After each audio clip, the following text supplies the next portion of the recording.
વાત રાજકોટની રાજકોટમાં ઝનાના હોસ્પિટલમાં લાદીઓ ઉખડવા લાગી છે।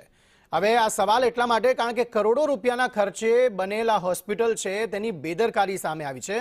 કોર્પોરેશને કમ્પ્લીશન બીયુ પરમિશન પણ આપી દીધી છે। તંત્રે યોગ્ય ચકાસણી કર્યા વગર જ આ જાણે પરમિશન આપી હોય તેવું લાગી રહ્યું છે। હોસ્પિટલમાં બાંધકામ નબળું હોવાની વ્યાપક ફરિયાદો ઉઠી રહી છે અને તેવામાં આ લાદીઓ પડવી તે તેનું ઉદાહરણ છે કે કોઈ પણ ચકાસણી વગર તેને આ બધી પરમિશનો આપી દેવામાં આવી।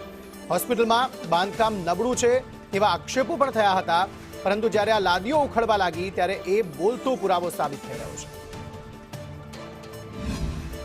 રાજકોટ શહેરમાં 100 કરોડ કરતા વધુના ખર્ચે બનેલી ઝનાના હોસ્પિટલની અંદર અલગ અલગ વોર્ડમાં હવે લાદીઓ ઉખડવા લાગી છે। તો બેઝમેન્ટનું જે પાર્કિંગ છે તે કાર માટે પ્રિફર નથી એ વાતને લઈને હવે નવું પાર્કિંગ બનાવવાની કવાયત છે તે હાથ ધરવામાં આવી છે। 2 વર્ષ પહેલા તમામ સુવિધાઓથી યુક્ત આ બિલ્ડિંગ લોકો માટે આદર્શ પુરવાર થશે। ખાસ કરીને મહિલાઓ માટે અને બાળકો માટે આ હોસ્પિટલ છે તે આશીર્વાદરૂપ બનશે તેમ કહીને તેનું લોકાર્પણ કરવામાં આવ્યું હતું, પરંતુ 2 વર્ષની અંદર જ આ હોસ્પિટલની અંદર જે કોઈ અસુવિધાઓ એ સામે આવી રહી છે।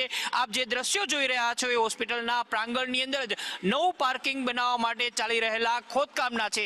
2 વર્ષ પહેલા જો આ કામ કરી લીધું હોત તો 100 કરોડ કરતા વધુના ખર્ચની અંદર પણ આ પાર્કિંગ સહિતનું કામ થઈ ગયું હોત। હવે ફરી પાછું આ કામ શરૂ કરવામાં આવ્યું છે, એટલે સવાલ એ ઉઠી રહ્યો છે કે પ્રજાના પૈસાનું પાણી આ પ્રકારે ક્યાં સુધી ચાલતું રહેશે।